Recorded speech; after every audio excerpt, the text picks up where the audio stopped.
जमोतमो देवामितं नमस्ते जसधमे सयामनो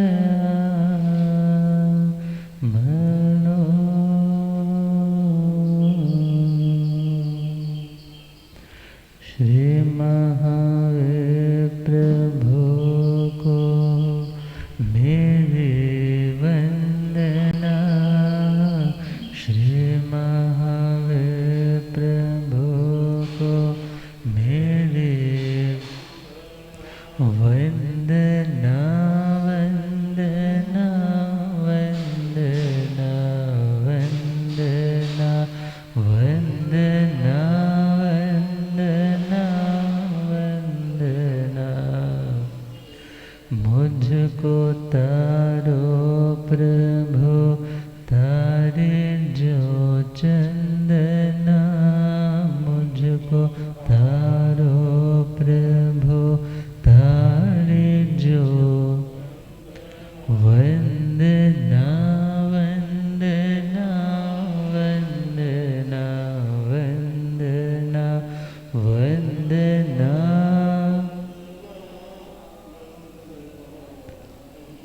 मेरी नैया पड़े बीच मझधार के। मेरी नैया पड़े बीच कौन अपना यहाँ बीच संसार के। कौन अपना यहाँ बीच। तुम हो तारन तेरन आया तेरी शरण। तुम हो तारन तेरन आया तेरे चरणों में दाता है अभिवंदना। तेरे चरणों में दाता है अभिवंदना वंदना वंदना वंदना वंदना वंदना वंदना वंदना।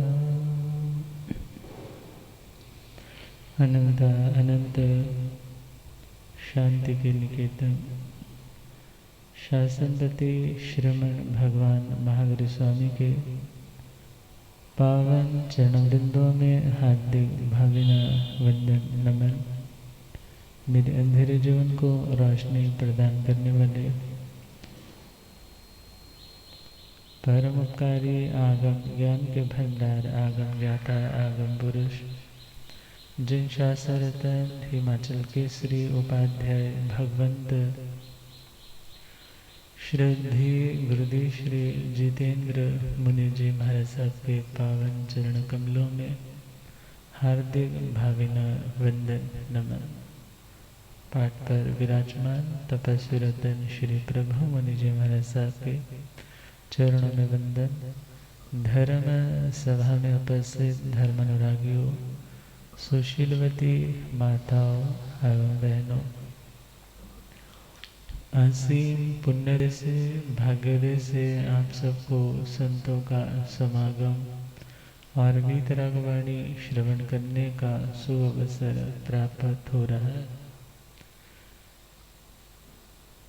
श्रवण कर रहे हैं श्रीमद् उत्तराध्ययन सूत्र 29वां अध्याय सम्यक्त पराक्रम। आत्मा को अपने आध्यात्मिक बल, अपने मन वचन और क्रिया के बल को किस डायरेक्शन में लगाना है, किस जगह पे लगाना है, उस बल का प्रयोजन आत्म शुद्धि हो, आत्म विकास हो, आत्म ह्रास न हो। बल का प्रयोग तो करेंगे, मगर उस बल का प्रयोग ना हमारे नुकसान का कारण बने और ना दूसरे के नुकसान का कारण बने। तो प्रभु ने अपनी शक्ति का सदुपयोग करते हुए अपने जिंदगी के चरम और परम में सबसे ऊंचे लक्ष्य को सिद्ध करने के लिए, हासिल करने के लिए 73 ये 73 बातें बताई कि तुम्हें शक्ति दिखानी ही है कि मैं शक्तिशाली हूँ, तुम्हें शक्ति लगानी ही है। तो हे आत्मा, तुम्हें इन स्थानों पे इन बातों को सिद्ध करने के लिए अपनी शक्ति का प्रयोग करना। तो आज हम श्रवण करेंगे चतुर्विंशति स्तव। चतुर्विंशति स्तव अर्थात 24 तीर्थंकर भगवंतों की स्तुति से आत्मा को क्या प्राप्त होता है। जिस आत्मा ने समायिक धारण की है, समायिक अर्थात समभाव की आराधना को धारण किया है, उस समभाव की आराधना को करते हुए उस आत्मा को किसी आलंबन की, किसी सहारे की भी आवश्यकता है। क्योंकि जब मंजिल ऊंची है तो उस मंजिल तक पहुंचने के लिए कोई ना कोई सपोर्ट व्यक्ति खोजता है। और जिन लोगों ने उस मंजिल को प्राप्त किया, ऐसी आत्माओं को अपना आदर्श, अपना आइडल भी मानता है कि यदि वे आत्माएं इस लेवल तक पहुंच सकती है तो मैं आत्मा क्यों नहीं पहुंच सकता। और उन आत्माओं को यह स्मरण करते हुए वंदन करना है, नमन करना है कि हे परमात्मा स्वरूप आत्माओं, आपने अपने लक्ष्य को प्राप्त किया, मैं भी उसी मंजिल का राही हूँ। तो मेरे सामने आपके अलावा दुनिया में कोई और ऊंचा आदर्श दिखाई नहीं देता।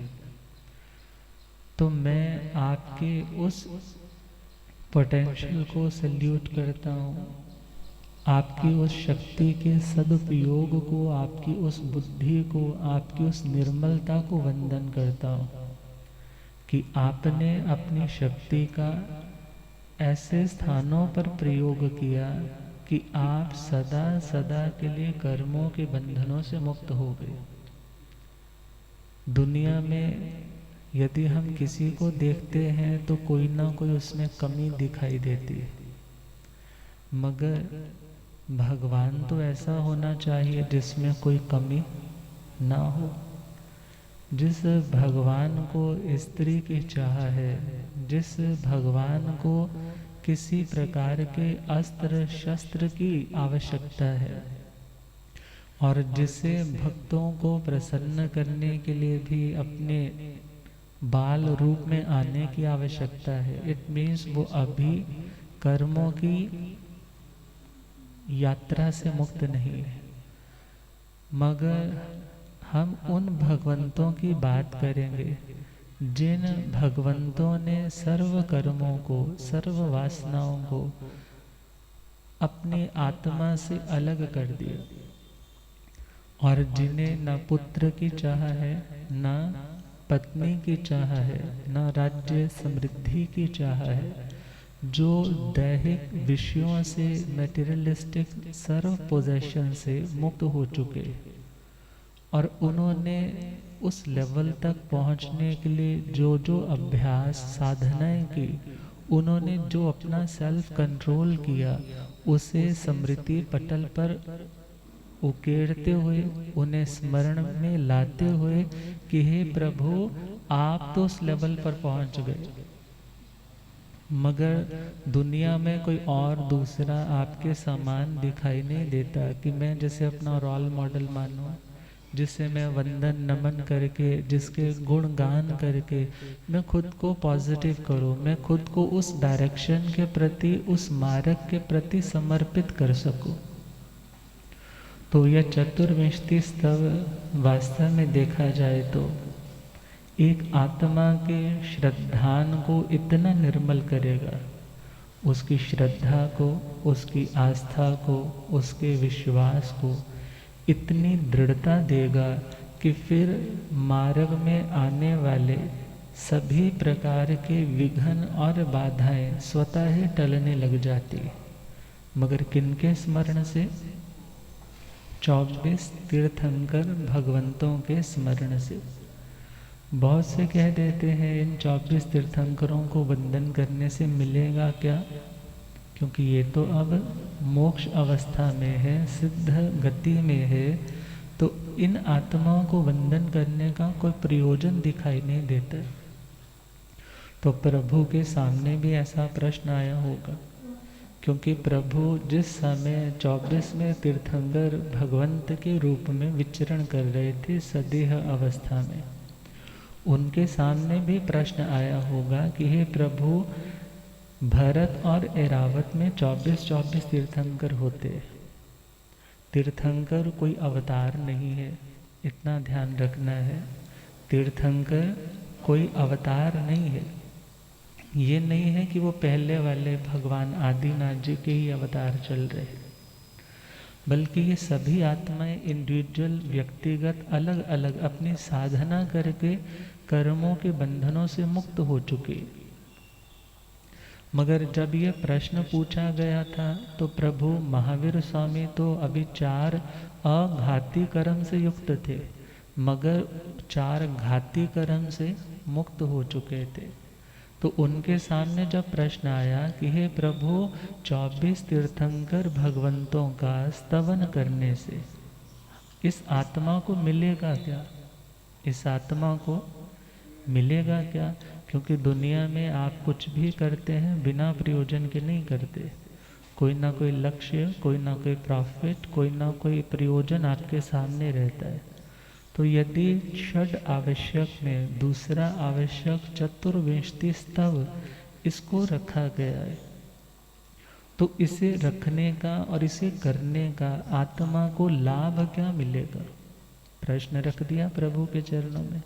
क्योंकि 24 तीर्थंकर तो भरत ऐरावत में है और इस टाइम भरत ऐरावत में तीर्थंकर नहीं है, मगर महाविदय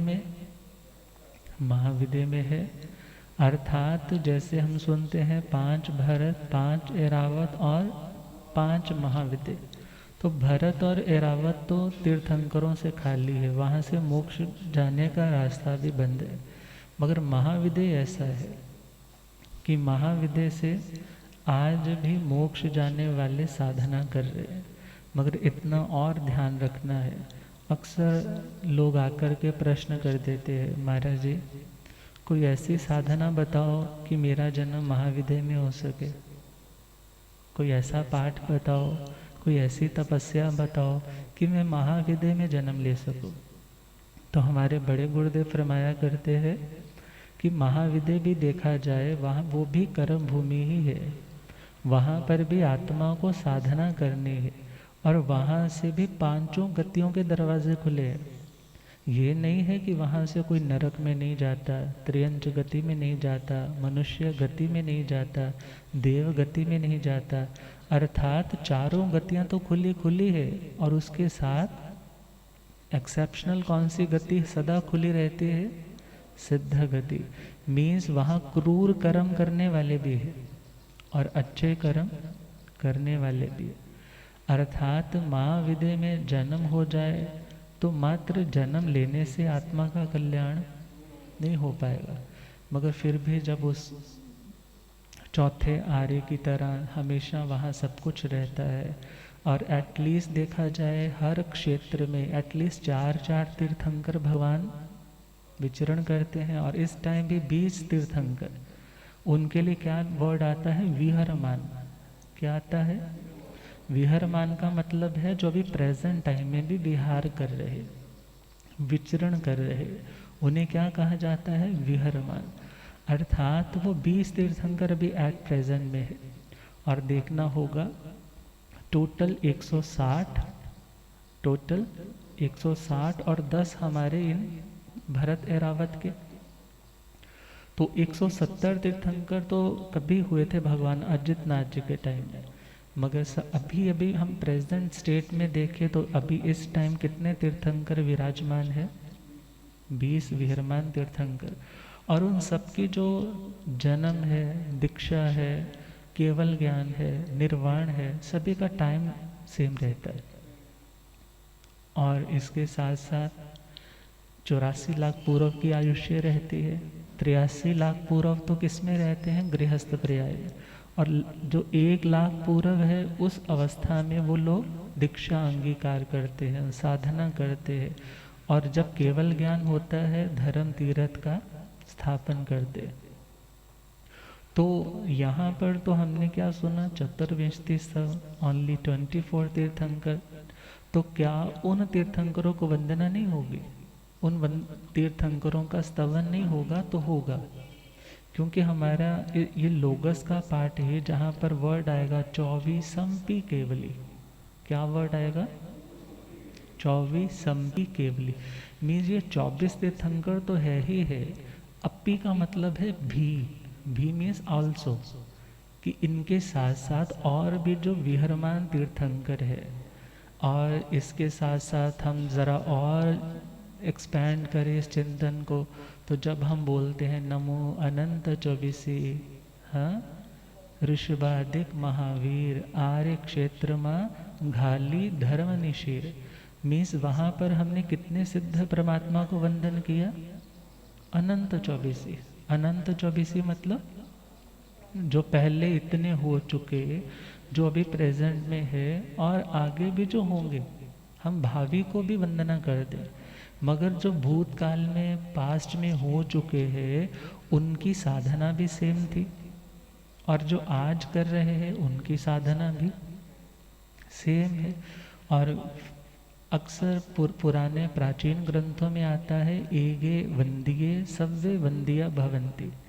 जब हम एक को भी वंदना करते, सपोज करो आपने भक्ताम्र स्तोत्र लिया, भक्ताम्र स्तोत्र में किनको वंदन है? वैसे तो भगवान ऋषभदेव, भगवान आदिनाथ जी को। मगर ये नहीं है कि भगवान आदिनाथ को वंदना की है तो बाकियों को नहीं हुई, बल्कि जब आपने एक तीर्थंकर भगवान को भी यथा विधि भक्ति के साथ उनका स्तवन गुणगान किया है, तो एक को याद करने से सबको याद किया जाता है।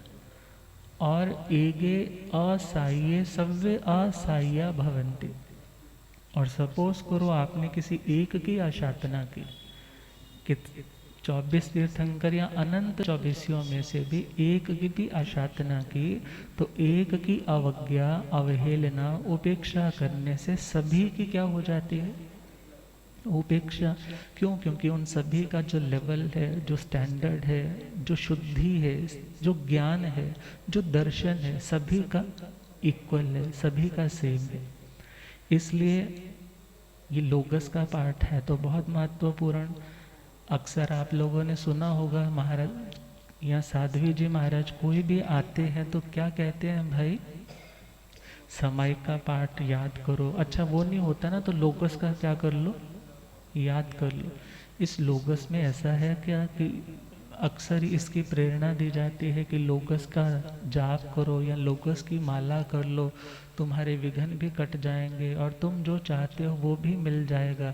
मगर ये तो है बहुत उस मेंटेलिटी के व्यक्ति को समझाने की कला कि जो अपने धर्म को छोड़ कर के अन्य स्थानों पे भटक रहा है, पहली बात। मगर इस पाठ में जब हम लोगस का पाठ पढ़ते हैं तो इसकी वाइब्रेशंस ऐसी है, इसकी साधना ऐसी है, इससे जो अनुपम लाभ होता है उस अनुपम लाभ की चर्चा इसी में मिल जाएगी। जब वो डिमांड करेंगे ना कि हे प्रभु आरोग्य बोहि लाभम समाहि वै मुत्तमं दिंतु, तो मेरे को जो चाहिए वो दुनिया की तुच्छ चीज़ें नहीं है। दुनिया की कोई मटेरियलिस्टिक पोजेशन भी नहीं है, मगर मेरी डिमांड क्या है, मैं क्या चाहता हूँ कि मुझे निरोगता चाहिए। किसकी? बुद्धि की निरोगता। जब आत्मा सामायिक में आया, समता में आया, उसका सेकंड स्टेप कौन सा है कि हे प्रभु, मैंने आज तक तो बहुत गलत काम किए होंगे, मगर नाउ आई फील कि मेरी यदि बुद्धि ठीक रहे ना, मेरा दिमाग यदि सेट रहे, तो मैं कुछ गलत नहीं करूँगा। लोग तो कहते हैं कि प्रभु मेरे दिल में आकर के बस जाओ, मगर बोलो प्रभु मेरे दिमाग में आके बस जाओ, ब्रेन में आकर के बस जाओ। कारण यदि हमें सही और गलत का विवेक करना, डिस्क्रिमिनेट करना आ जाएगा, तो हम गलत को छोड़ेंगे। और यदि हमारा सेल्फ कॉन्फिडेंस इतना बढ़ जाएगा, तो हम गलत को कभी एक्सेप्ट चूज नहीं करेंगे, सिलेक्ट करके उस पर चलेंगे नहीं। तो इसलिए इस पाठ का अपना महत्व है। तो दूसरा आवश्यक चतुर्विंशति स्तव कि हे प्रभु, मैं सामायिक समता की आराधना करने जा रहा हूँ, मगर मेरी समता में और वृद्धि हो तो मेरे को अपने से कहीं बहुत बड़े लेवल पर पहुँचे हुए किसी बड़े व्यक्ति को याद करना है, उनका स्मरण करना है, उनका गुणगान करना है। क्योंकि ध्यान देना, आप जैसा बनना चाहते हो, आप उन लोगों की प्रशंसा करो। सिंपल। आप जैसा बनना चाहते हो, आप वैसे लोगों की क्या करो? प्रशंसा करो, उनकी डिस्कशन करो, उनका गुणानुवाद करो, उनसे परिचय बढ़ाओ। मगर यदि हम बनना ही गलत चाहते हैं, तो हमारे डिस्कशन का विषय भी बुरे लोग होंगे और हमारे चिंतन का विषय, सब्जेक्ट भी वही लोग बनेंगे। तो सामायिक में आत्मा क्या भावना भा रहा है कि मेरी ये समता उस अनंतता तक पहुंच जाए कि जहाँ कोई डिस्टर्बेंस ना हो, मैं हर परिस्थिति में मॉडरेट रह सकूं। तो मुझे उन लोगों को अपना रोल मॉडल बनाना है जो उस लेवल को अटेन कर चुके हैं, प्राप्त कर चुके हैं, जो उस लेवल को पार कर चुके हैं। अर्थात यदि ऐसे शुद्ध भगवंतों को याद करेंगे, तो हमारे मन में उनके प्रति समर्पण भी आएगा, रिगार्ड भी आएगा, प्रेम भी आएगा, भक्ति भी आएगी। और उस भक्ति के साथ साथ हमारी शक्ति भी जागृत होगी कि हे प्रभु, आपने इतना कुछ कर लिया, मुझे भी हिम्मत मिले, मुझे भी बल मिले कि मैं भी आपके उस मार्ग पर बढ़ सकूं। अक्सर कह देते हैं कि महाराज मेरे को इतने थोकड़े आते हैं, इतना ज्ञान है। कोई बोलता है कि मैं बहुत यत्न रखता हूँ, बहुत विवेक, मैंने बहुत नियम पच्चखान किए। कोई बहुत ज्ञान की दृष्टि में उत्कृष्ट है, कोई व्यक्ति क्रिया की दृष्टि से बहुत उत्कृष्ट है। मगर विचार करना है, हमारे संप्रदायों में भक्ति बहुत पीछे रह गई। भक्ति क्या हो गई है? पीछे रह गई। और ध्यान देना, बिना भक्ति के ज्ञान की आराधना भी अधूरी है। बिना भक्ति के तुम्हारे यत्न चारित्र की आराधना भी अधूरी है। गीता में चले तो गीता में ज्ञान योग, हाँ, फिर भक्ति योग, फिर और आगे चले तो कर्म योग, फिर आगे चले तो समत्व योग। अब हम यदि अपने जानोलॉजी में चले तो ज्ञान योग मीन्स सम्यक ज्ञान। ज्ञान योग का मतलब सम्यक ज्ञान की आराधना। अब भक्ति योग का मतलब दर्शन की आराधना। किसकी आराधना? दर्शन। जब बोलते ना सम्यक ज्ञान, दर्शन, चारित्र, तो दर्शन का मतलब क्या है? श्रद्धा, विश्वास, रुचि, समर्पण, प्रेम। अब जहाँ पर ये प्रेम है अपने इष्ट के प्रति, भक्ति का भाव है हृदय में, तो उस आत्मा को फिर उस मार्ग पर बढ़ने की शक्ति भी मिल जाती है। और तीसरा स्टेप कौन सा? चारित्र। चारित्र का मतलब इम्प्लीमेंटेशन, कि तुम कोई साधना प्रैक्टिकली करने लग पड़े हो। और उसी को गीता में क्या कहा? कर्म योग। और जहाँ पे उन्होंने समत्व योग की बात की कि सुखेषु दुखेषु और सुखेषु, अर्थात सुख आए भले दुख आए, उन दोनों परिस्थितियों में जो आत्मा स्टेबल रहता है, तो वो आत्मा क्या है? वीतरागी है। तो वीतराग योग देखा जाए, जानालॉजी का जो वीतराग दर्शन है, वही गीता का कौन सा दर्शन है? समत्व योग। तो हमने अब इस चतुर्विंशति स्तव के माध्यम से कौन सा योग स्पर्श करना है, वह है भक्ति योग। कौन सा योग? भक्ति योग। तो प्रभु के चरणों में निवेदन करते हुए प्रश्न रखा, 24 सत्थेणं भन्ते जीवे किम जणे, कि हे प्रभु चतुर्विंशति, चतुर्विंशति मतलब 4 और विंशति बोलते हैं 20 को, 4 और 20 मतलब 24, 24 तीर्थंकर भगवंतों के स्तवन से, किससे? स्तवन से आत्मा को क्या मिलता है। अब स्तवन का मतलब, यदि हम जब पहुंच जाएं उस अध्ययन में जहाँ पर दर्शन के आचारों की बात होती है, तो वहाँ कहा जाता है परमत्थ संतवो वावी, कि वो आत्मा जो चाहता है मेरी श्रद्धा मजबूत रहे, मेरी आस्था अपने धर्म पर अडिग अटूट रहे, तो उस आत्मा को, जिन आत्माओं ने परमार्थ को जाना है, परमार्थ का मतलब जिन्होंने आत्मा के स्वच्छ शुद्ध स्वरूप को पहचाना, जिन्होंने मोक्ष को जाना है, ऐसी आत्माओं का क्या करे? स्तवन करे। स्तवन का यहाँ पहला मतलब है उनसे परिचय प्राप्त करे। क्या प्राप्त करे? उनका परिचय प्राप्त करे। अर्थात जब आएगा, जाएगा, मिलेगा, जानेगा, अब जब अच्छा लगेगा तो उसके प्रति ऑटोमेटिकली व्यक्ति समर्पित हो जाता है। तो प्रभु ने वहाँ भी फरमाया कि जो आत्मा परमार्थ का संस्तवन करता है, उनका स्तवन करता है, तो स्तवन का पहला मीनिंग है परिचय, और उसका सेकंड मीनिंग है उसका गुणगान करना। क्या करना? तो यहाँ पर भी क्या मीनिंग निकला कि चतुर्विंशति 24 तीर्थंकर भगवंतों से परिचय प्राप्त करे। कौन सा परिचय प्राप्त करे? पहला तो यही है कि जीव अजीव आदि नव तत्वों का परिचय उनकी वाणी के माध्यम से प्राप्त करे, पहला पॉइंट। दूसरा परिचय कौन सा? कि यदि अभी तक 24 तीर्थंकरों के बारे में नहीं पता है, तो उनकी लाइफ हिस्ट्री को रीड करे, उसको सुने, उसको पढ़े।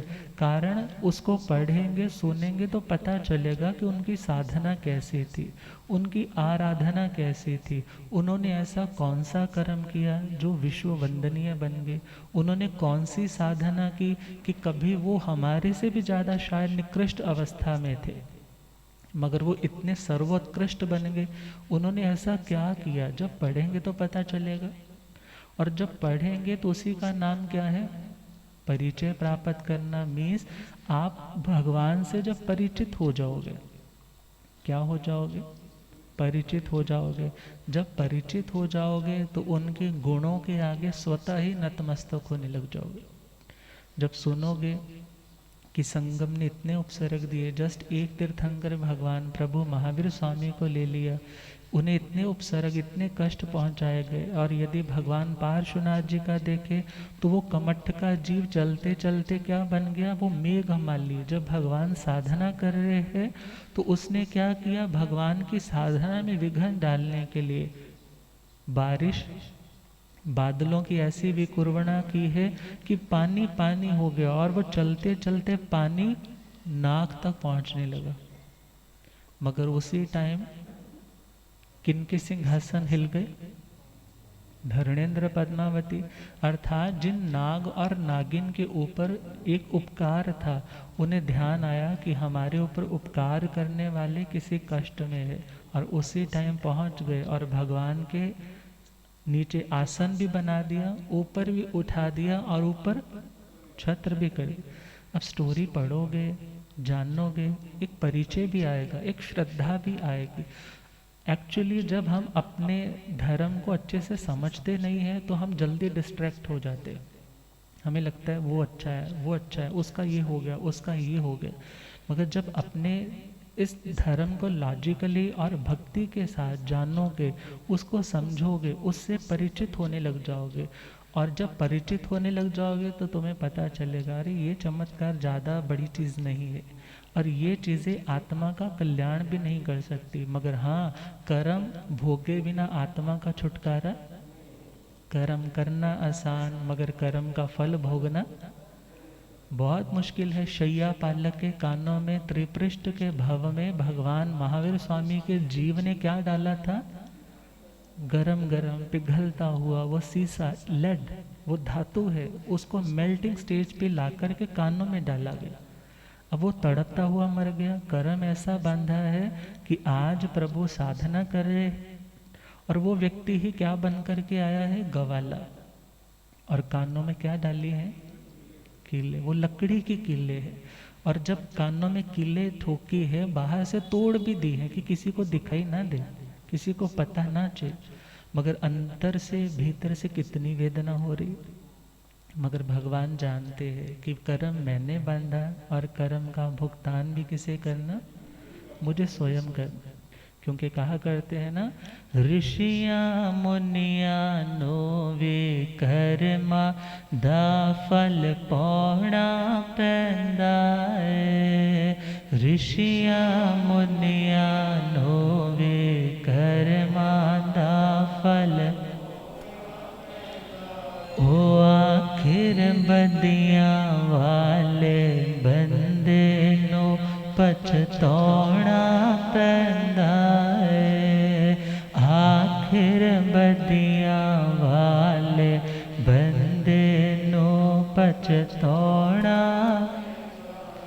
बेशक लुट मार के लोकानो घर अपने पर ले तो, बेशक लुट मार के लोकानो घर अपने, बेशक अमला वाले खाते विच तो धोखे कर ले तो, बेशक अमला वाले खाते दे विच धोखे। आखिर जो बोया सो जीवन एक दिन पौना पैंदा है। आखिर जीवन एक दिन, ऋषियाँ मुनियाँ नोवे कर्मा दा फल पौना। और जब लाइफ हिस्ट्री पढ़ी जाएगी तब पता चलेगा ना कि कष्ट तो उनकी ज़िंदगी में भी आए। उनकी ज़िंदगी में कष्ट आए, क्यों आए? क्योंकि कर्म ऐसा था। मेरी ज़िंदगी में कष्ट आया, क्यों आया? मेरा कोई कर्म ऐसा होगा। मगर अपनी श्रद्धा को, अपने विश्वास को सही ट्रैक पर चलते हुए कभी मोल्ड नहीं किया, कभी डाइवर्ट नहीं होने दिया। और जब हम पढ़ेंगे, परिचय प्राप्त करेंगे, तो स्तवन दिल से निकलेगा। और यदि जानना ही नहीं है, महाराज जी ने बोला भाई तुम 24 तीर्थंकरों को याद किया करो, वंदना किया करो, तो पहला मीनिंग स्तवन का क्या है? परिचय। भगवान आदिनाथ की लाइफ स्टोरी जब पढ़ोगे तो पता चलेगा, वो जैसे 10 भाव आते हैं कि किस तरह से उन्होंने भी क्या किया था। वो कृमि कुष्ठ से पीड़ित है, शरीर में कुष्ठ रोग पैदा हो रखा है और कीड़े निकल रहे हैं। और ऐसे साधु को क्या किया था? क्या किया उन्हें? लक्षपाक तेल की व्यवस्था की, रतन कंबल की व्यवस्था की, और उन औषधियों के माध्यम से मिसाज इत्यादि करके उन्हें बिल्कुल रिकवर किया, साता पहुंचाए। साता पहुंचाई तो आज जिंदगी में साता। भगवान आदिनाथ के जीवन में कोई कष्टों की श्रृंखला नहीं सुनाई देती। अब जब पढ़ेंगे तो पता चलेगा। भगवती मल्ली जी का जीवन जब पढ़ेंगे कि उन्होंने तपस्या बहुत की, मगर छोटा सा क्या कर दिया? माया। कि मैं आने वाले भविष्य में भी इन 6 मित्रों से ज़्यादा अधिक ऊंचे लेवल पर रहूं। तो जिस दिन वो बेला करते, उनको बोलते आज पारणा करेंगे, और खुद बेला कर लेते। उनका व्रत रहता, वो पारणा कर लेते। अर्थात जब पढ़ेंगे तो पता चलेगा। और यदि पढ़ा ही नहीं है तो मन में कभी खटका नहीं आएगा, अगर मैंने भी ऐसा किया हुआ है, या आत्मा उसकी आलोचना कर लूँ, उसकी निंदना कर लूँ, उसकी ग्रहणा कर लो, क्योंकि ये शांति का रास्ता नहीं है। तो भगवान शांतिनाथ जी का जब पढ़ेंगे कि मेघरथ राजा, मेघरथ राजा ने क्या किया था? क्या किया था? जिनको स्टोरी नहीं पता वो भगवान शांतिनाथ जी को कैसे पहचानेंगे? अब तुम्हारे पास बच्चों को अबैकस की क्लास भेजने के लिए वक्त है, स्विमिंग की क्लास भेजने के लिए वक्त है कि मेरा बच्चा पीछे ना रह जाए, उसको डांस क्लास भी ज्वाइन करवानी है, वो थोड़ा ना आउटस्टैंडिंग सा नहीं हो रहा, तो उस बच्चे को मुझे बैडमिंटन भी क्लास ज्वाइन करवानी है, मगर धर्म के लिए कोई टाइम नहीं। अब फिर बाद में कहते हैं हमारे बच्चों को तो धर्म पे श्रद्धा ही नहीं है।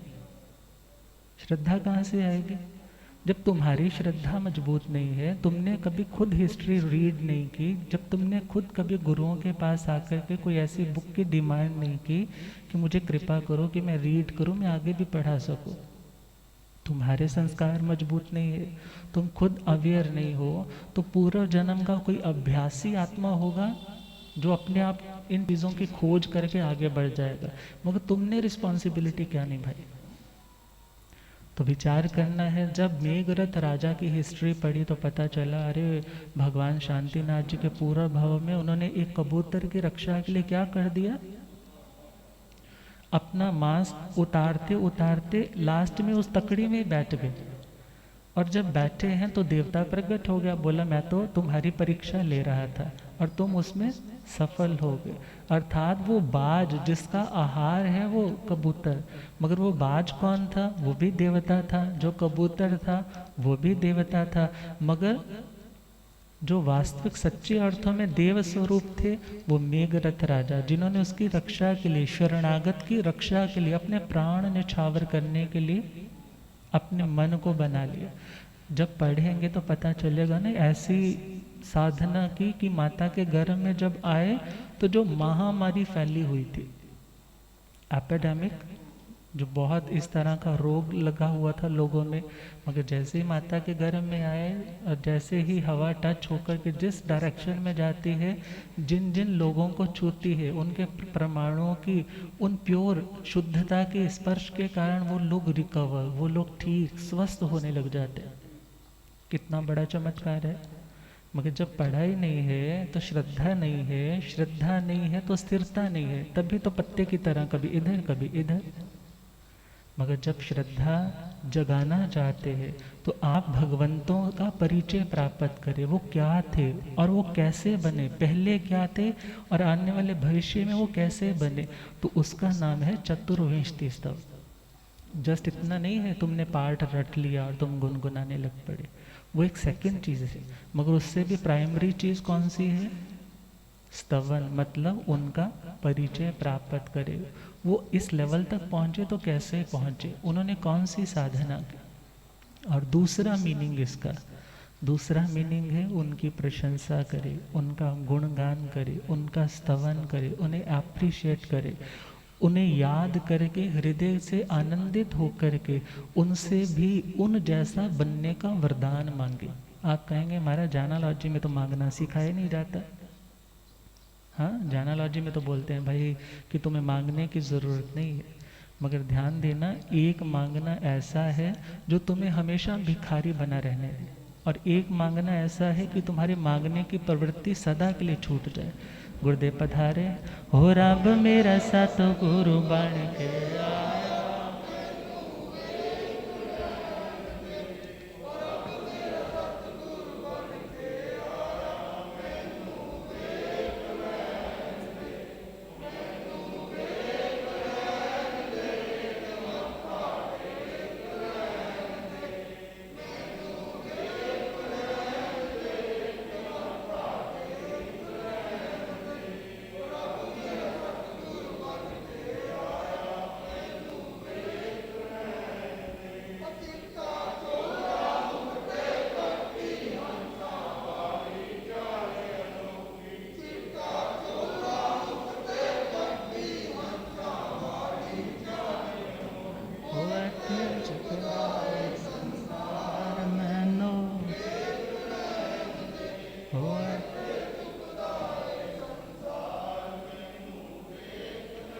हो रब मेरा सतगुरु बन के आया मैनू,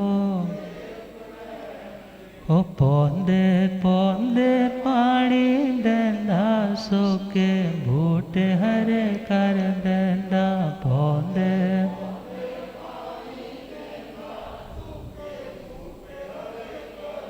हो केड़ा माले बन के आया मैनू वेख लैण दे, हो केड़ा माले बन के आया मैनू, हो रब मेरा सतगुरु बन के आया मैनू। बोले आगम ज्ञाता आगम पुर जिन शास्त्र संत हिमाचल केसरी उपाध्याय भगवंत श्रद्धे गुरुदेव श्री जितेंद्र मुनि जी महाराज की जय। तो हम बात कर रहे थे, यदि मन ने यह कह रखा है कि मांगना बुरा है, मगर मांगना बच्चा है, कब तक मांगता है? जब तक वो इंडिपेंडेंट नहीं हो जाता, तब तक क्या करता है? मांगता है। मगर उसके मांगने का प्रयोजन ये नहीं है कि मैं सारी उम्र मांगता बन करके रहूं। उसका प्रयोजन क्या है कि अभी मैं नहीं कमा सकता, इसलिए आप समर्थ हैं, आप मेरा सहयोग करें। और दूसरी बात ये भी ध्यान में रखनी है, हमारा जैन धर्म अनेकांतवाद है, एकांतवादी नहीं है। और यदि मांगना अच्छा है तो मांगना कहीं कहीं बुरा है, और वो मांगना बुरा है जिसमें तुम्हारी आदत जन्मों तक मांगने की बनी रहे। मगर वो मांगना बुरा नहीं है जहाँ तुम मांगते हो और उसके बाद समय आने पर तुम्हारे मांगने की प्रवृत्ति छूट जाती। तो वो मांगना कौन सा है? तुच्छ चीज़ें नहीं मांगेंगे उसमें। इस पाठ में क्या मांगा था कि मेरे को कौन सी बुद्धि मिले? निरोग बुद्धि, अर्थात मेरी बौद्धिक क्षमता, मेरे डिसीजन अच्छे हो। हे प्रभु, मैं कोई गलत डायरेक्शन में ना जाऊं, ये मांगना बुरा थोड़ी है। यहाँ ये नहीं कहा कि हे प्रभु मुझे कोई पुत्र की प्राप्ति हो जाए, मेरे घर में लक्ष्मी आ जाए, मेरे घर में ये आ जाए। अदरवाइज आप आज के टाइम में जितने भी धर्म स्थानों में जाओगे, यदि आप किसी की प्रेयर को सुनोगे ना, तो लगभग यही चीज़ मिलेगी, 99%। मगर प्रभु ने क्या कहा? यदि तुम्हें मांगना भी है, ये लोगस का पाठ बहुत से कह देते हैं हमारा ये तो अशाश्वत पाठ है, शाश्वत पाठ थोड़ी है। मगर यहाँ इतना ध्यान और रखना है कि श्री नंदी जी सूत्र में जब हम संघ स्तुति के बाद क्या पढ़ते हैं? 24 तीर्थंकरों का नाम, उसके बाद गणधर भगवंतों की, और फिर बाद में स्थविरावली चलती है। तो भले ये रचना बात की हो सकती, रचना बात की, और आचार्य भद्रबाहु स्वामी कृत इसको माना जाता है कि आचार्य श्री भद्रबाहु स्वामी जी की रचना है ये लोगस का पाठ। मगर प्रश्न तो भगवान से पहले पूछा गया, प्रश्न तो भगवान से पहले पूछा गया कि हे प्रभु, चतुर्विंशति स्तव से आत्मा को क्या मिलता है? तो प्रभु का वहाँ उत्तर जब मिला है, तो उत्तर का मतलब ये नहीं है कि हम 24 तीर्थंकरों को जो याद करता है उसको क्या मिलता है, बल्कि जो अनंत चौबीसियाँ हो चुकी है और आने वाले टाइम में भी जो अनंत चौबीसियाँ होती रहेंगी, जो उन्हें भावपूर्वक याद करेगा, उनका स्मरण करेगा, उन्हें वंदन नमन करेगा, उनका परिचय प्राप्त करेगा, उस आत्मा को भगवान फरमाते हैं 24 सत्येण दंसन विसोहिं जणे, उस आत्मा के दर्शन की, विश्वास की शुद्धि हो जाएगी। किसकी शुद्धि? विश्वास, बिलीव सिस्टम जब डावाडोल होता है तो स्थिरता नहीं होती। जब अनस्टेबल व्यक्ति के ऊपर तुम विश्वास करते हो, सामने वाला खुद स्टेबल नहीं है, तुम उससे बंधना चाहते हो, मगर वो आपको छोड़कर, धोखा देकर तुम्हारी अपेक्षाओं को बिना पूरे किए चला जाता है, तो तुम डिस्टर्ब हो जाते हो। मगर प्रभु ने क्या कहा? आलंबन, सहारा ढूंढना है तो किसी स्थिर का सहारा ढूंढो। किसका सहारा ढूंढो? अरे जिसका अपना बिजनेस सेट नहीं है, तुम उसको बोलो हेल्प मी, मुझे दे दो, मगर जो सेट होगा वही तुम्हें हेल्प कर सकेगा।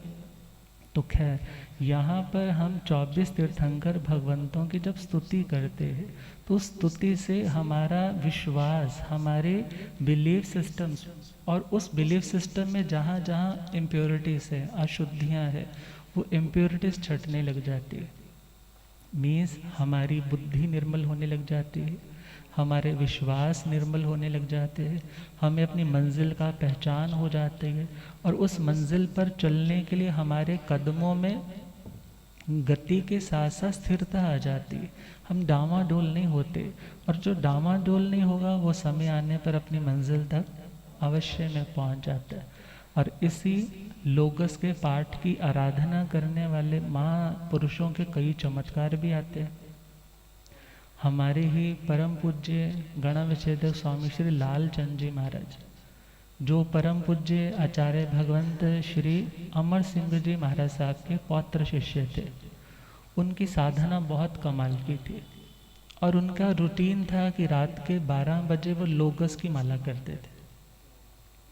और वर्णन आता है कि अम्बाला में एक बार ऐसी घटना नहीं, दुर्घटना ही बोलो, क्योंकि वो टाइम ऐसा था जब संप्रदायों में आपसी सौहार्द, समन्वय का भाव, एक दूसरे को एडजस्ट करने का भाव नहीं था।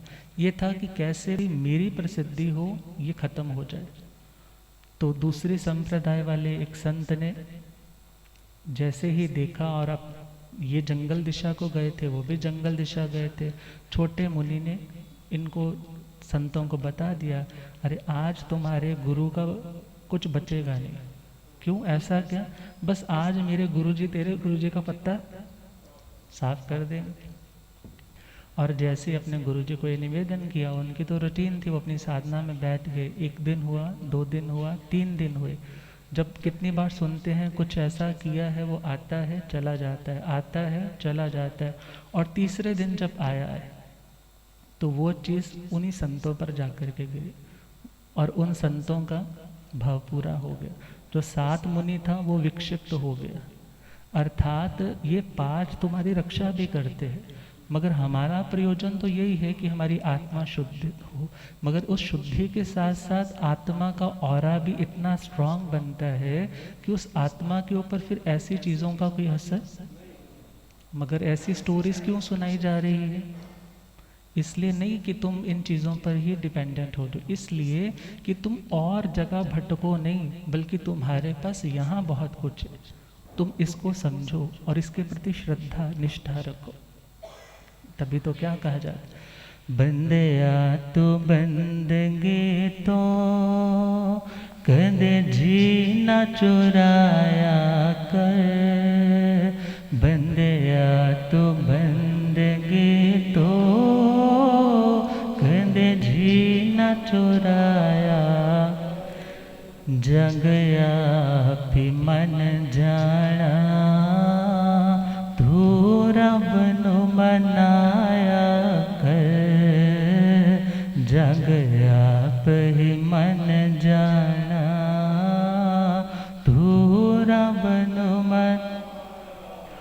दुनिया तो की मंगना है, दुनिया खुद मंगती है, दुनिया तो की मंगना, दुनिया खुद।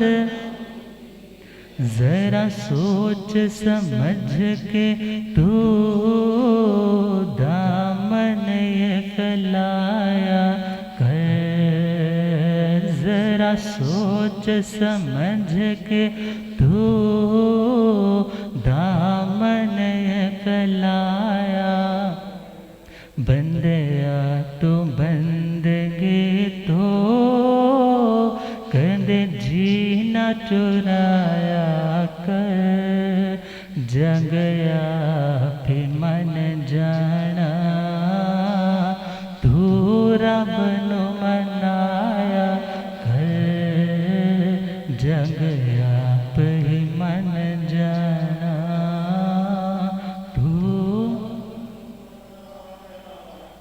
तो इसलिए इस पाठ के साथ साथ हमें भगवान कौन है, भगवान कौन है, क्या वो हमारी लाइफ में इंटरप्ट करते हैं, इंटरफेयर करते हैं, क्या वो हमें कुछ देते हैं, इन प्रश्नों को ज्ञानोलॉजी के अकॉर्डिंगली कल उत्तर भी लेंगे। और उसी के साथ साथ लोगस के पाठ का क्या अर्थ है और महत्व कैसे पढ़ना, उसके बारे में भी चर्चा करेंगे। हम गुरुदेव कृपा करेंगे। ओम